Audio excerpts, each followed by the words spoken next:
Now at 5, police in Oklahoma arrest a man wanted in Cherokee County, Kansas for attempted murder. Plus, some more than 100-year-old home in Webb City is set for demolition this week. We'll tell you what will take its place. And President Biden says he doesn't think Ukraine is ready for NATO membership yet. I'm Skylar Henry, previewing the NATO summit in Lithuania and the push to add Sweden to the alliance. The 4 states' most watched news starts now. The manhunt is over for a suspect wanted for attempted murder in southeast Kansas. This is KOAM News at 5. I'm Dow Quick. Authorities captured 61-year-old Charles Amos late last night in Oklahoma City. The Cherokee County, Kansas Sheriff says earlier yesterday, Amos was driving a stolen van when he ran out of gas in Cherokee County, Kansas, then tried to siphon gas out of a farm truck. The sheriff says when the truck's owner and family confronted Amos, he fired 2 rounds from a shotgun at one of them, then fled in a pickup owned by one of the family members. Law officers from Kansas, Oklahoma, and the U.S. Marshal's Office worked together on a day-long manhunt, ending with the arrest just before midnight last night. Charges against Amos include attempted murder and aggravated robbery. A Webb City landmark will be demolished this week to make room for a new Popeyes restaurant. Built in 1908, the iconic house on South Madison Street has a significant historical value as it once belonged to the then mayor, George Washington Moore. The last owner of the place was Connie Sweet. She lived there for more than half a century, raised her kids there. According to the family, the house was for sale for 11 years. The city of Webb City says the house is not on any list of historic register. To honor the history of the house, the new Popeyes location will have a historical wall incorporating columns of the house and displaying the pictures of it. Sad. I sat out here when they started it the other morning. I brought my lawn chair out and watched, and it's just was an emotional thing. It's sad, but it's just the cost of keeping it up has just gotten so out of hand. I know towards the end it was just hard to make the utility payments. The demolition process started last Wednesday when the pool was broken into pieces. Now they're taking down the garage, and the whole house should be down by the end of the week. Popeye's construction is scheduled to start by August 1st. The fast food restaurant should be open 4 months later. Tonight at 9 and 10, KOAM's Fernandez Silva will tell us more about the demolition process and share the memories of former residents and neighbors. Another historic building in southwest Missouri is going up for auction. The Reddings Mill Bar and Grill will go under the gavel tomorrow. The former owners said they lost the opportunity to gain ownership back, so now anyone has a chance to own this piece of history. The auction includes several pieces of furniture and appliances in addition to the building. The auction begins tomorrow before 10 a.m. at the Newton County Courthouse in Neosho. Let's check in with meteorologist Sam Lane for our first look at the weather. All right, thank you very much, Dow. It's been a hot one out there, but it could be worse, and it looks like it's going to get that way as we head towards Wednesday. But right now, we're looking at mostly fair conditions on radar, nothing really going on. This evening, we're going to see temperatures dropping through the 90s, into the 80s, all the way down into the 60s by tomorrow morning. And looking at the UV index for tomorrow, it's going to be on the extreme scale or very high on 10, which is about 15 to 20 minutes before you start to burn. So make sure you have the hat, the sunglasses, as well as the sunscreen. And looking down the lane, we are going to have isolated thunderstorms for Tuesday and a very hot Wednesday. Then we go into an unsettled pattern and maybe, just maybe, a little bit of drought relief. And I'll tell you more about that in just a little bit. See you soon. President Biden kicked off his 5-day trip to Europe with meetings in the UK, calling the U.S.-UK relationship rock solid as he talked with the British Prime Minister, Rishi Sunak. It's the 6th time the leaders have met. The two talked about climate issues, including how to encourage companies to boost clean energy efforts. That trip was a little more than a layover on his way to Lithuania, where NATO partners are meeting for their annual summit. Reporter Skylar Henry is at the White House with more on what the alliance is doing to help Ukraine. President Biden arrived in Vilnius, Lithuania for the start of a NATO summit. Great to see you. Ukraine is seeking full membership in the military alliance and has broad support from most of NATO's member countries. No final decision has been made, but at the summit I'm absolutely certain that we'll have a unity and a strong message on Ukraine. President Biden has said the war between Ukraine and Russia needs to end before Ukraine is ready for NATO membership. Otherwise, the U.S. and other countries could be compelled to join the war. President Biden also discussed Ukraine in London Monday with British Prime Minister Rishi Sunak. Our relationship is rock solid. We run the United States, Great Britain, and I look forward to our discussions. One area where the two allies disagree, the use of cluster bombs. President Biden has authorized the shipment of cluster bombs to Ukraine to help in its counteroffensive. Prime Minister Sunak told Biden that Britain will stand by its treaty, which bans the munitions. Skyler Henry, CBS News, the White House. NATO announced today that Turkey had agreed to accept Sweden into the NATO alliance. They have been blocking membership for months. Sweden and the other new member, Finland, extends NATO's border with Russia by more than 900 miles. Still ahead, a growing trend for more pay. App-based delivery drivers could be getting a big pay raise in New York City. I'm Jared Hill in Manhattan with how this trend is taking shape across the country. And next in Health Watch, as pickleball's popularity increases, so does the sports injuries. We're going to see how much those injuries are costing Americans. Topping today's Health Watch, deaths caused by opioids in the U.S. rose 63% during the pandemic. A study published in JAMA Network Open found 1 of every 22 deaths in the U.S. in 2021 was due to an unintentional opioid overdose.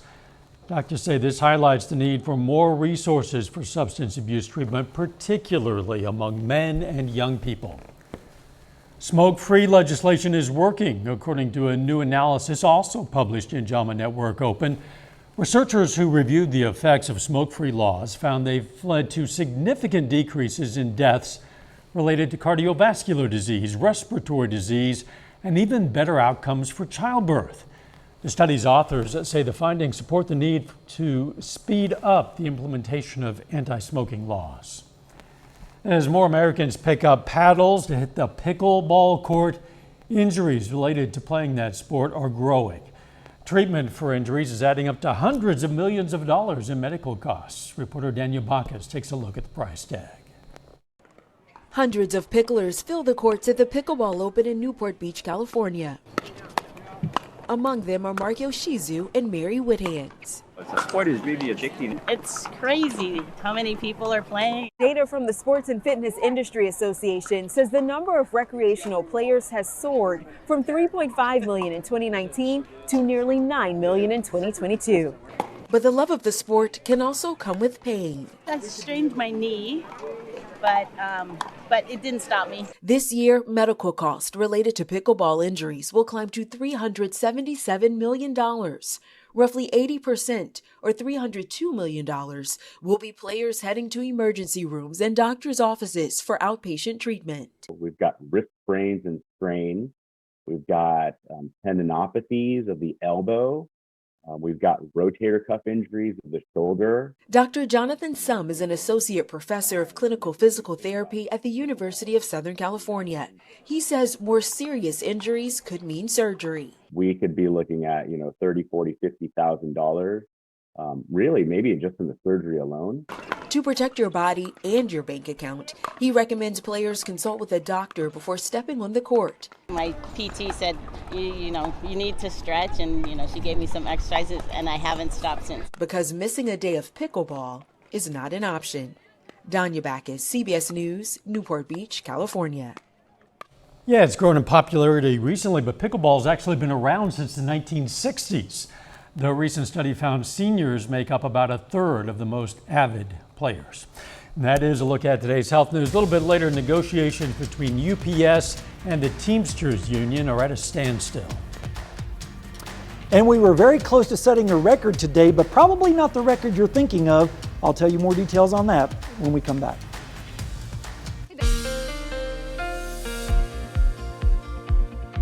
You know, the last few days have not been feeling all that bad for July, with temperatures warm, but the dew points have been low, and that's been allowing it to feel a little bit more comfortable, including today out at Seneca, Missouri, at Indigo Sky Casino Resort. Just a few puffy cumulus clouds out there this afternoon, and that is about it. Now, if we take a look at this morning's low, it was 59, which, believe it or not, was only 2 degrees away from the record low back in 1956 of 57. Those are the kind of records we like to set this time of year. Unfortunately, we're about 10 inches below on rainfall, and that is not a record that we want to keep striving towards. Right now, things are clear on radar. Believe it or not, flash flood watches are in effect for a large chunk of Oklahoma, down in southern Oklahoma, where they're still dealing with quite a bit of damage from the storms the other day. But in our area, we're staying high and dry, generally in the upper 80s to around 90 degrees right now, with south to southwesterly winds. But the big news story is the dew points. The dew points are in the 50s up towards the north. Then you started getting into the 60s, and unfortunately, the 70-degree dew points are not that far away, and that muggy air is going to be working its way back into our area. In fact, by tomorrow, temperatures are going to feel like 100 plus once again across most of the area. 106 in Independence, 105 in Parsons is what it's going to feel like tomorrow. But check out Wednesday. When you look at the temperature and the dew point together on Wednesday, how about 116 in Parsons, 117 in Fredonia and Independence? This is what it's going to feel like on Wednesday. But then we have some relief coming, and I'll tell you about that in a second. In the meantime, rain chances are going to be low today, picking up just a little bit tomorrow, more of an isolated type storm basis tomorrow. We're still in this northwesterly flow pattern, which allows a train of storm systems to move down from the north and west, and that's going to be the pattern for the next several days. And with that pattern, we start to introduce chances of storms and rain showers in our forecast. In fact, looking at the European model, it's forecasting some places could pick up over an inch of rainfall, especially in areas that need it. And then as we go into Friday, that spreads over a larger part of the area. So hopefully this model will verify the GFS model is even more generous with the rainfall amount. So hopefully we'll start to get some rain and storms in here. Unfortunately, because of the time of year, we have to be concerned about severe weather too, and that is a risk on Wednesday. Large hail is going to be a high risk, and high winds are going to be possible as well with those storms that move in on Wednesday. So let's break it down for you. Tonight, mild. Temperatures in the 70s and some upper 60s. And then as we go through Tuesday, isolated storms, mainly in the eastern and southern sections with temperatures in the lower 90s. Then as we go into Tuesday night and Wednesday morning, very mild southwesterly winds, lows in the 70s. But check out Wednesday afternoon. Here comes a big blob of thunderstorms rolling through the area, and with temperatures close to 100, you just know that's not a good combination. And then as we go through Wednesday evening, more thunderstorms developing with highs in the 90s. And then as we go into Thursday morning, those storms will move to the south with lows in the 70s. Over the next 7 days, we have several chances of storms, but I'm calling an alert day on Wednesday because of the heat and humidity with heat indexes over 110. I mean, that can be dangerous.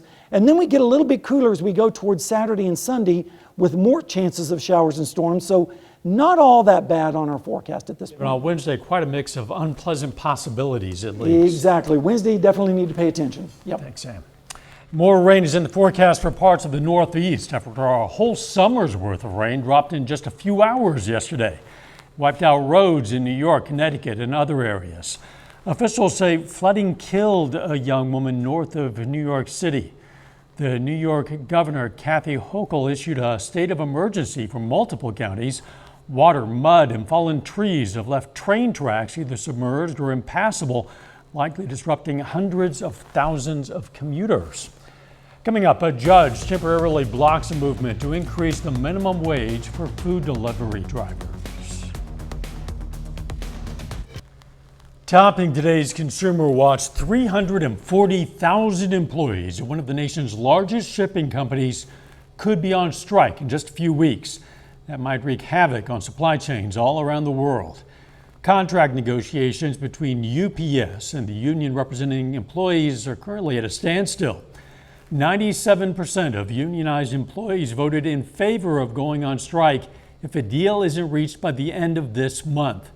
Sean O'Brien, the general president of the International Brotherhood of Teamsters, wants UPS to reward its employees for working through the COVID-19 pandemic. Because if it wasn't for the part-timers, if it wasn't for the full-timers, this country wouldn't have ran through the pandemic, and UPS made $100 billion, so they certainly can afford to reward these people that made them a tremendous success. The last time UPS workers went on strike was in 1997. Operations were shut down at that time for more than 2 weeks. So many of us came to rely on food delivery drivers during the pandemic, and a lot of us continue to do so. Well, now a movement to pay them more faces a challenge in New York City. Companies like Uber Eats and DoorDash and Grubhub are trying to stop a rule that would raise the minimum wage for drivers.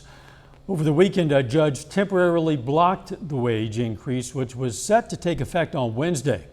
Reporter Jared Hill shows us how efforts to better compensate gig drivers are taking shape all across the country. William Medina, a food delivery driver in New York, spends a lot of time on the road. We have to work at least between 12 and 14 hours a day to get at least $140, $160. This day, he's spreading the word to the nearly 60,000 delivery workers like him about a new rule. It's aimed at requiring companies like Uber, DoorDash, and Grubhub to pay drivers in the Big Apple about $18 an hour.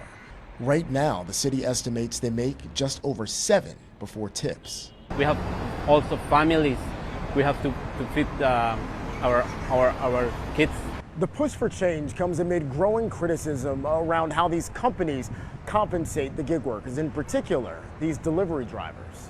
The movement has already led to higher wage laws for gig workers in California, Washington State, and Seattle. In this case, Uber, DoorDash, and Grubhub are taking the Big Apple to court. DoorDash claiming the city's process was, quote, misguided and relied on dubious methodology, and warns it'll lead to price increases for you. UC Berkeley professor Michael Reich studies the issue. When you're talking about a 6% increase in, say, a $20 trip, well, that's what, $1.50 or something like that. Let's not call it a big increase in prices. Medina says his fight for gig workers is just beginning. Are there other things that you all need? Yeah.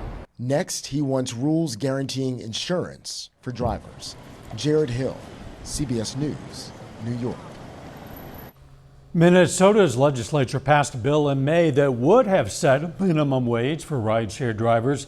The governor, though, vetoed it after Uber threatened to halt its operations in greater Minnesota outside of the Minneapolis-St. Paul metropolitan area. Amazon's annual two-day Prime Day event starts tomorrow. It's the retailer's largest sale event of the year as consumers flock to the website for discounts on everything from electronics to kitchenware. There's a new wrinkle this time around, though. Amazon is offering invite-only deals for some of its hottest products that it's fairly certain will sell out. Shoppers have to request invites to purchase the goods, but aren't required to buy them if chosen. With Prime Day on the horizon, the Better Business Bureau is warning shoppers about common scams. One tip they recommend: make sure you're on a legit site and not a look-alike. Scammers set up similar sites to steal your information. Also, don't click email links to get to Amazon or other retailers, as they can have viruses attached. And if you can, shop with a credit card because they're easier to dispute charges that you did not approve. A final check of the forecast next.